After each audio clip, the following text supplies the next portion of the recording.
ಅರಸದ ಡಿಎಚ್ಒಗೆ ಧಿಕ್ಕಾರ. ತುರ್ತು ಪರಿಸ್ಥಿತಿಯಲ್ಲೂ ಕೋಲಾರಕ್ಕೆ ರವಾನೆ ಮಾಡುವ ಅಧಿಕಾರಿಗಳು ಧಿಕ್ಕಾರ. ಜನರಿಗೆ ಔಷಧಿಯ ಮಳಿಗೆಗಳನ್ನು ಮಾಯ ಮಾಡಿರುವ ಅಧಿಕಾರಿಗಳು ಧಿಕ್ಕಾರ.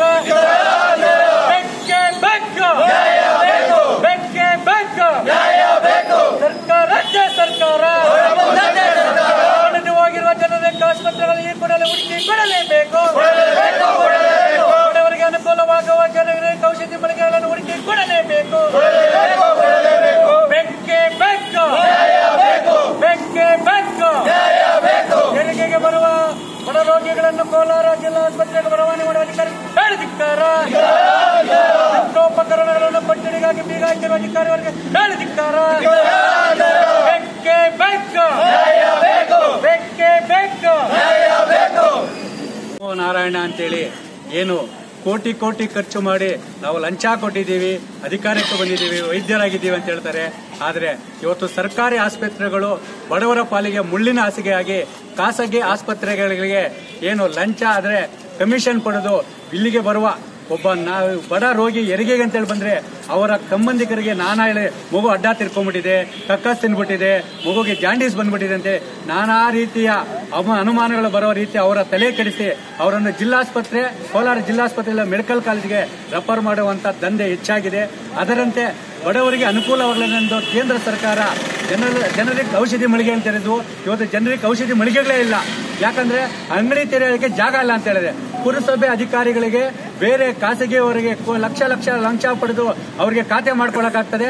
ಆದರೆ ಸರ್ಕಾರಿ ಆಸ್ಪತ್ರೆಯಲ್ಲಿ ಜನರಿಕ್ ಔಷಧಿ ಮೆಡಿಕಲ್ಗೆ ಒಂದು ಅಂಗಡಿ ಕೊಡೋದಕ್ಕೆ ಯೋಗ್ಯತೆ ಇಲ್ಲ. ಅದರಂತೆ ತುರ್ತು ಪರಿಸ್ಥಿತಿಯಲ್ಲಿ ಅಪಘಾತ ಇರಬಹುದು, ಮತ್ತಿತರ ಯಾವುದೇ ಕಾಯಿಲೆಗಳಂತೇಳಿ ಇಲ್ಲಿ ಬಂದ್ರೆ ಅವರು ಇಲ್ಲಿ ವೈದ್ಯರಿಲ್ಲ, ಮೂಳೆ ವೈದ್ಯರಿಲ್ಲ, ಏನು ಸ್ತ್ರೀ ತಜ್ಞರ ವೈದ್ಯರಿಲ್ಲ ಅಂತೇಳಿ 101 ನೆಪ ಹೇಳಿ ಬಡವರ ರೋಗಗಳ ಜೊತೆ ಚೆಲ್ಲಾಟವಾಡಿ ಕೋಲಾರ ಜಿಲ್ಲಾಸ್ಪತ್ರೆ ಮತ್ತು ಮೆಡಿಕಲ್ ಕಾಲೇಜು ಮತ್ತು ಖಾಸಗಿ ಆಸ್ಪತ್ರೆಗಳಿಗೆ ರವಾನೆ ಮಾಡ್ತಾ ಇದ್ದಾರೆ. ಈ ಒಂದು ದಂಧೆ ಹೆಚ್ಚಾಗಿದೆ. ಸೂಜಿಯಿಂದ ಹಿಡಿದು ಮಾತ್ರೆವರೆಗೂ ಭ್ರಷ್ಟಾಚಾರ ತುಂಬಿದೆ. ಒಬ್ಬ ತಂದೆ ತನ್ನ ಹುಟ್ಟಿದ ಮಗನ ಜನನ ಪ್ರಮಾಣ ಪತ್ರ ಬಗ್ಗೆ ಲಂಚ ಕೊಡಬೇಕು. ಅದೇ ಮಗ ತಂದೆ ಸತ್ತೋದಾಗ ಮರಣ ಪ್ರಮಾಣ ಪತ್ರ ಬಂದ್ರೆ ಸರ್ಕಾರಿ ಆಸ್ಪತ್ರೆಯಲ್ಲಿ ಏನು ಲಂಚ ಕೊಟ್ಟು ಪ್ರಮಾಣ ಪತ್ರ ತೆಗೆದುಕೊಳ್ಳದ ಪರಿಸ್ಥಿತಿ ಇದೆ. ಈ ಒಂದು ಪರಿಸ್ಥಿತಿಗೆ ಕಡಿವಾಣ ಹಾಕಿ ಏನು ತಾಲೂಕು ಆಸ್ಪತ್ರೆಗಳಲ್ಲಿರುವ ಸಿಬ್ಬಂದಿ ಕೊರತೆಯನ್ನು ಕೂಡಲೇ ಏನು ಭರ್ತಿ ಮಾಡಬೇಕು. ಜನರಿಕ್ ಔಷಧಿ ಮಳಿಗೆಗಳನ್ನು ತೆರೆಯಬೇಕು ಮತ್ತು ಗಡಿ ಭಾಗಗಳಲ್ಲಿ ನಕಲಿ ಕ್ಲಿನಿಕ್ಗಳು ನಾಯಿ ಕಡೆಗಳಂತೆ ಒಂದು ಹೇಳ್ತಿದೆ. ಕೋವಿಡ್ ಹೆಸರಿನಲ್ಲಿ ಕೋವಿಡ್ ಕಡ್ಡಾಯವಾಗಿ ಟೆಸ್ಟ್ ಮಾಡಿಸೋರು ಮಾತ್ರ ವೈದ್ಯರು ತಪಾಸಣೆ ಮಾಡ್ತಾರೆ. ಇದನ್ನಿಟ್ಕೊಂಡು ನಕಲಿ ಕ್ಲಿನಿಕ್ ನಡೆಸುವ RMP ಡಾಕ್ಟರ್ಗಳು ಇವತ್ತು ಬಡವರ ಜೀವನ ಆರೋಗ್ಯ ಜೊತೆ ಚೆಲ್ಲಾಟವಾಡ್ತಾರೆ. ಇಲ್ಲ ಮೆಡಿಕಲ್ ಕಾಲೇಜು ಒಬ್ಬ ಹೆರಿಗೆ ಅವ್ರು ಬಂದಿದ್ದಾರೆ ಅಂದ್ರೆ ಮಗು ಅಡ್ಡ ತಿರ್ಕೊಂಡ್ಬಿಟ್ಟಿದೆ, ಕಕ್ಕಸ್ ತಿನ್ಬಿಟ್ಟಿದೆ, ಹೋಗಿ ರೆಫರ್. ಯಾಕೆ ಹಿಂದಿನ ಕಾಲದಲ್ಲಿ ಡಾಕ್ಟರ್ಗಳೇ ಇಲ್ಲ, ಆಯಾ ಯೂಸ್ ಮಾಡಿಸ್ತಲ್ವಾ, ಸುಳ್ಗಿಟ್ಟರು ಮಾಡಿಸ್ತಲ್ವಾ ಸರ್. 100 ಬೆಡ್ ಆಸ್ಪತ್ರೆ ಅಂದ್ಮೇಲೆ ಒಬ್ಬರಿಗೆ ಹೆರಿಗೆ ಮಾಡ್ತಾರೆ. ಎಷ್ಟು ಅಂಕಿಅಂಶದ ಪ್ರಕಾರ ಒಂದು ತಿಂಗಳಿಗೆ ಎಷ್ಟು ಹೆರಿಗೆ ಆಗಿದೆ ಸರ್ ನಿಮ್ಮಲ್ಲಿ? ಬರೀ SNR ಅಲ್ಲಿ ಪ್ರತಿ ತಿಂಗಳು 1000 ಮೇಲೆ ದಾಟ್ತಾ ಇದೆ. ಅದು ಇಲ್ಲ ಹಾಕ್ಬಾರ್ದು. ಅಲ್ಲಿರೋ ಡಾಕ್ಟರ್ ಇಲ್ಲಿರೋದು ಯಾಕೆ ರೆಫರ್ ಮಾಡ್ತಾರೆ? ರಾತ್ರಿ 12 ಗಂಟೆಯಲ್ಲಿ ಬರ್ತಾರೆ ಪಾಪ ಅಲ್ಲಿಗೆ. ಹಣ ಇಲ್ಲಿ SNR ಅಲ್ಲಿ ಏನಿಲ್ಲ ಅಂತ ಬಂಗಾರಪೇಟೆ ಆಸ್ಪತ್ರೆ ಅಂತೇಳಿ ಯಾಕೆ ಆತರ ಮಾಡ್ತಾರೆ?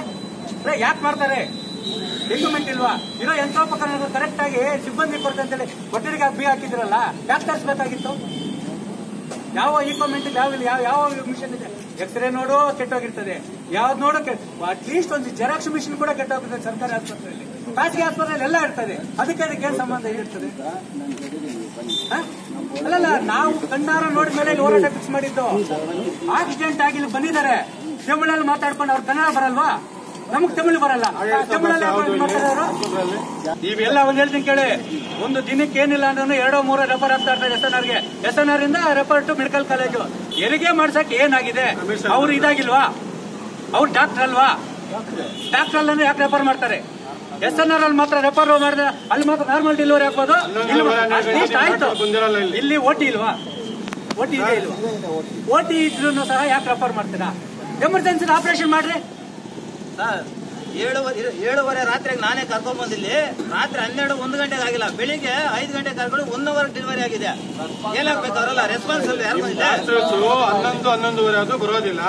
ಮಧ್ಯಾಹ್ನ ಊಟಕ್ಕೆ ಹೋದಾಗ ಕಳೆದೋಗ್ಬಿಡ್ತಾರೆ, ಮತ್ತೆ ಈ ಕಡೆ ಬರೋದಿಲ್ಲ. ನಿನ್ನೆ ಬಂದು ಬೆಳಿಗ್ಗೆ 1 ಗಂಟೆಯಿಂದ 3 ಗಂಟೆವರೆಗೂ ನಿಮ್ಗೆ ಲೆಟರ್ ಕೂಡ ಕೊರೋನಾ ಇದೆ ಒಪ್ಕೊಂತೀನಿ. ಪ್ರತಿಯೊಬ್ಬನು ಅದರಲ್ಲಿ ಹಣೆ ಬರ ಬರ್ತಿದ್ದು ಯಾರು ಚೇಂಜ್ ಮಾಡಕ್ಕಾಗಲ್ಲ. ನಾನು ಸಾಯ್ಬೋದು, ಪ್ರತಿಯೊಬ್ಬರು ಸಾಯ್ಬೋದು. ಅಟ್ಲೀಸ್ಟ್ ಕೊರೋನಾ ಇದೆ ಅಂತ ಹೇಳಿ ಮಿನಿಮಮ್ ರೆಡಿ. ಏನಾಗಿದೆ ಅಂತೇಳಿ ಬ್ಯಾಟ್ ಇಲ್ಲಿಂದ ಹಾಕಿ ನೋಡಿದ್ರೆ ನಿಮ್ಮ ಅಲ್ಲಿ ಹೆಂಗಿದೆ ನಂಗೆ ಕಾಣಿಸ್ತದ, ನಮ್ಮ ಅಲ್ಲಿಂದ ನಿಮ್ಗೆ ಕಾಣಿಸ್ತದ? ಏನ್ ಸರ್ ಇದು? ಏನಿದೆ ಅಂತ ಹೇಳಿದ್ರೆ ಇಲ್ಲ ಸರ್ಕಾರಿ ಆಸ್ಪತ್ರೆನಾ ಇಲ್ಲ ರೋಗಗ್ರಸ್ತ ಆಸ್ಪತ್ರೆನಾ? ಹೆಸರು ಮಾತ್ರ 100 ಬೆಡ್ ಆಸ್ಪತ್ರೆ, 100 ಕೋಟಿ ರೂಪಾಯಿ ವೆಚ್ಚ, 100 ಕೋಟಿ ರೂಪಾಯಿ ವೆಚ್ಚ. ಪ್ರತಿಯೊಂದನ್ನು ಖಾಸಗಿ ಅಂತ ಹೇಳಿದ್ರೆ ಮುಚ್ಚಿಬಿಡ್ರಿ ಬಾಗ್ಲು. ಸರ್ಕಾರದಿಂದ ಲಕ್ಷ ಕೊಡ್ತೀರಾ, ಲಕ್ಷ ಸಂಬಳ ಕೊಡ್ತಾರೆ. ನಾವು ಕೇಳ್ತಾ ಇರೋದೇನು ಗೊತ್ತಾ, ನಿಮ್ ಕೈ ಮುಚ್ಕೊಂಡು ಕೇಳ್ಕೊತಾ ಇದೀವಿ, ಬರೋ ರೋಗಿಗಳನ್ನ ದಯವಿಟ್ಟು ಈ ಒಂದು ಪರಿಸ್ಥಿತಿಯಲ್ಲಿ ಹಾತ್ಕೊಳ್ರಿ, ಅವ್ರನ್ನ ರೆಫರ್ ಮಾಡಕ್ ಹೋಗ್ಬೇಡ್ರಿ. ಪ್ರತಿಯೊಂದು ಒಳಗಡೆ ಹಳ್ಳಿ ಜನಕ್ಕೆ ಒಬ್ರು ಸ್ಪಂದಿಸೋದಿಲ್ಲ, ಒಬ್ರು ಗೌರವ ಕೊಟ್ಟು ಮಾತಾಡೋದಿಲ್ಲ. ಹೇಳ್ತೀನಿ ಕೇಳಿ ಸರ್, ಪ್ರೀತಿಯಿಂದ ಹೆರಿಗೆ ಮಾಡ್ತಿದಾರೆ ಅಂದ್ರೆ ಮಿನಿಮಮ್ 1,000-10,000ವರೆಗೂ ನೀವು ತಗೊಳ್ಳಿಲ್ಲ ಅಂದ್ರೆ ಹಣ್ಣು ಬುಟ್ಟಿಯಲ್ಲಿ ಹಾಕೊಡ್ತಾರೆ. ನಾವು ನೋಡಿದೀವಿ. ಯಾಕೆ ಹೇಳೋ, ನಮ್ಮ ಮಗುವಿಗೆ ಜೀವ ಕೊಟ್ಟಿದ್ದಾರೆ ಅಂತೇಳಿ ಅಷ್ಟು ಮುಗ್ಧರೆ ಇಲ್ಲಿ ಬರೋದು. ಒಂದು ಖಾಸಗಿ ಆಸ್ಪತ್ರೆಯಲ್ಲಿ ಸುಮ್ಮನೆ ನಾರ್ಮಲ್ ಒಂದು ಹೆರಿಗೆ ಆದ್ರೂ 40,000 ಬಿಲ್ ಮಾಡ್ತಾರೆ. ಸಿಜರಿನ್ ಅನ್ಬಿಟ್ಟು 1 ಲಕ್ಷ ಮಾಡ್ತಾರೆ. ಎಲ್ಲಿ ಸರ್ ಹೋಗ್ಬೇಕು? ಅಲ್ಲ ನೀವೇ ಹೇಳಿ.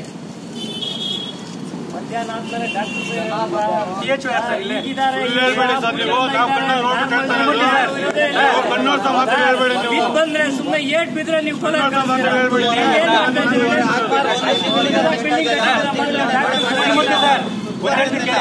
ಈಗ ಎಮರ್ಜೆನ್ಸಿಲಿ ಬರ್ತೀವಿ, ಡ್ಯೂಟಿ ಡಾಕ್ಟರ್ ಇರ್ತಾರೆ. ಡ್ಯೂಟಿ ಡಾಕ್ಟರ್ ರೂಮಲ್ಲಿ ಮಲ್ಕೊಂಡಿದ್ರೆ ಸರ್ ಇಲ್ಲಿ ಬಂದು ಏನ್ ಮಾಡ್ತಾರೆ ಹೇಳಿ? ನೀವು ಇಮಿಡಿಯೇಟ್ಲಿ ನೋಡಿ ನಮ್ಗನ್ನ ಮೇಧಾವಿಗಳಲ್ಲಿ ಇರೋದಂತಾರೆ. ಅಲ್ಲಿರೋರು ನರ್ಸ್ಗಳೇ, ಅಲ್ಲಿರೋರು ಡಾಕ್ಟರ್ಗಳೇ ಎಲ್ಲ ಒಂದೇ ಸರ್. ಈ ಪರಿಸ್ಥಿತಿ ಯಾಕೆ ಸರ್ ಬರ್ಬೇಕು? ಒಂದ್ ನಿಮಿಷ ಇದೆ, ಇನ್ನೂ ಸ್ವಲ್ಪ ಇದೆ. ಮೊನ್ನೆ ರಮೇಶ್ ಕುಮಾರ್ ಅವರು ಆರೋಗ್ಯ ಮಂತ್ರಿಯಾಗಿ ಮಾಡಿದಾಗ ಎಲ್ಲ ಸ್ಟಾಪ್ ಮಾಡ್ತಾರೆ. ಲೈಸೆನ್ಸ್ ನಂದು, ನಡೆಸೋದು ಇನ್ನೊಬ್ರು. ಯಾರು ಮೇಡಮ್ ಅದು ಕೊಡ್ತಾರೆ? ಅದು ಹೊಣೆ ಯಾರು? ಕೋವಿಡ್ ಡ್ಯೂಟಿಯಲ್ಲಿ ಸರ್ಕಾರಿ ವೈದ್ಯರ ಸಮರ್ಪಕವಾಗಿ ಚಿಕಿತ್ಸೆ ಸಿಗಲ್ಲ ಅಂತೇಳಿ ಗಡಿ ಭಾಗಗಳಲ್ಲಿ, ಈ ಕಡೆ ತಮಿಳುನಾಡು ಕೊಂಡ್ಕೊಂಡಿದ್ರು, ತಮಿಳುನಾಡ್ಕೊಂಡು ಆಂಧ್ರ ತಮಿಳುನಾಡ್ಕೊಂಡಿರೋ ಗಡಿ ಭಾಗಗಳಲ್ಲಿ ಗಲ್ಲಿ ಒಂದೊಂದು ಐತೆ, ಮನೆಗಳಲ್ಲೂ ಕ್ಲಿನಿಕ್ಗಳೇ, ಅಲ್ಲಿರೋ ಪ್ರಾಥಮಿಕ ಆರೋಗ್ಯ ಕೇಂದ್ರಗಳಲ್ಲಿ ಅಲ್ಲಿಗೆ ಹೆರಿಗೆ ಮಾಡ್ಸೋಕೆ ಅಲ್ಲಿಗೆ ಆಗಲ್ಲ ಪಾಪ. ಅವ್ರು ಯಾರು ನುಡ್ತಾ ಡಾಕ್ಟರ್ಗಳಂತೆ ಇಲ್ಲಿಗೆ ರೆಫರ್ ಮಾಡ್ತಾರೆ, ಇಲ್ಲಿಂದ SNR ಮಾಡ್ತಾರೆ. SNR medical. ನಾವು ಯಾರನ್ನ ಕೇಳ್ಬೋಗ್ತೀವಿ? ಸರ್ಕಾರದಿಂದ ಕೊಡಿ ಅನುದಾನ ಬರ್ತದ? ಒಬ್ಬ ವೈದ್ಯರು ಆಗ್ಬೇಕಾದ್ರೆ ನೀವೇನು ಮಾಡ್ತಾರೆ ಅದು ಬೇಕಾಗಿಲ್ಲ, ಸರ್ಕಾರದ ಸಂಬಳ ಕೊಡ್ತಾರೆ. ಒಬ್ಬ ಸೂಳುಗಿತ್ತಿಯವರು ಮಾಡ್ತಾರಂತ ಹೆರಿಗೆನ ಒಬ್ಬ ಡಾಕ್ಟರ್ ಮಾಡ್ತಾರೆ. ನಾರ್ಮಲ್ ಡೆಲಿವರಿ ಆದ್ರೂ ಖಾಸಗಿ ಆಗಿದ್ರೆ 40,000, ಸಿಜರಿನ್ ಮಾಡಿದ್ರೆ 1 ಲಕ್ಷ. ಎಲ್ಲಿ ಹೋಗ್ಬೇಕು ನೀವೇ? ಯಾಕೆ ಅಲ್ಲಿರೋ ಡಾಕ್ಟರ್ಗಳು MBBS ಮಾಡೋದು, ಇಲ್ಲಿರೋ ಡಾಕ್ಟರ್ MBBS ಮಾಡಿಲ್ಲ. ನಮ್ಮ ಕ್ವಶನ್. ಎರಡನೇದು, ಯಾವ ಒಂದು ತಲೆನೋವು ಮಾತ್ರಗನ ಹೋಗಿ ನಾಯಿಗಳಿಗೆ ಬಿಸ್ಕಟ್ ಹಾಕ್ತಾರೆ ನೋಡಿ, ಹುಚ್ಚು ನಾಯಿಗಳಿಗೆ ಈ ತರ ಎತ್ತಿ ಹಿಂಗೆ ಬಿಸಾಕ್ತಾರೆ ನೋಡಿ, ಎತ್ತಿ ಹಂಗೆ ಬಿಸಾಕ್ತಾರೆ. ರಾಮಸಮುದ್ರ PS ಇರ್ಬೋದು, ಬೂದಿಕೋಟೆ PS ಇರ್ಬೋದು, ಯಾರಲ್ಲ ವೈದ್ಯಾಧಿಕಾರಿಗಳೇ ಇದ್ದಾರೆ. ಏನು ಜಾಸ್ತಿ ಮಾತಾಡಿದ್ರ ಹೋಗ್ರಿ ಖಾಸಗಿ ಆಸ್ಪತ್ರೆ. ಇದು ಯಾವ ವ್ಯವಸ್ಥೆ? ಇದು ಏನು ವ್ಯವಸ್ಥೆ? ನಮಗೂ ಏನು ವ್ಯವಸ್ಥೆ ನಿಮ್ಗಲ್ಗೂ ನಿಮ್ಮ ಮಾಹಿತಿಗೆ ಇದೆಯಲ್ಲ ಗೊತ್ತಿಲ್ಲ. ಬಂಗಾರಪೇಟೆ ತಾಲೂಕಿನಂತ ಎಷ್ಟು ನಕಲಿ ಕ್ಲಿನಿಕ್ ಇದೆ ನಿಮ್ಗೆ ಗೊತ್ತಿದೆಯಾ? ಎಷ್ಟಿದೆ ಹಾಸ್ಪಿಟಲ್? ನಾನು ಕೇಳ್ತಾ ಇಲ್ಲ, ಬರೀ ನಕಲಿ ಕ್ಲಿನಿಕ್ ಮಾತ್ರ ನಾನು ಕೇಳ್ತಾ ಇಲ್ಲ. RMP ಡಾಕ್ಟರ್ಗಳಿಗೆ ಲೈಸೆನ್ಸ್ ಕೊಡುವಂತ ಪ್ರಮೇಯ ಇದೆ. RMP ಡಾಕ್ಟರ್ ಏನ್ ಮಾಡಬೇಕು? ಇಂಜೆಕ್ಷನ್ ಕೊಡಂಗಿಲ್ಲ, ಇಂಗ್ಲಿಷ್ ಮೆಡಿಸಿನ್ ಕೊಡಂಗಿಲ್ಲ. ಅವರು RMP ಡಾಕ್ಟರ್ ಆಯುರ್ವೇದಿಕ್ ಔಷಧಿ ಮಾತ್ರ ಕೊಡಬೇಕು, ಅದು ಕಾನೂನಲ್ಲಿದೆ. ಅವ್ರು ಹೆಂಗೆ ಇಂಗ್ಲಿಷ್ ಮೆಡಿಸಿನ್ ಕೊಡ್ತಾರೆ? ಇಂಗ್ಲಿಷ್ ಮೆಡಿಸಿನ್ ಹೆಂಗ್ ಕೊಡ್ತಾರೆ? ಅವ್ರು ಕೊಡ್ತಾ ಇದಾರೆ. ಬನ್ನಿ ನಮ್ ಜೊತೆ ಹೋಗೋಣ, ಇವಾಗ ಕಾಮಸಮುದ್ರ ವ್ಯಾಪ್ತಿಗೆ ಹೋಗೋಣ ಬನ್ನಿ. ಇಂಗ್ಲಿಷ್ ಮೆಡಿಸಿನ್ ಹೆಂಗ್ ಕೊಡ್ತಾರೆ ಅವರು?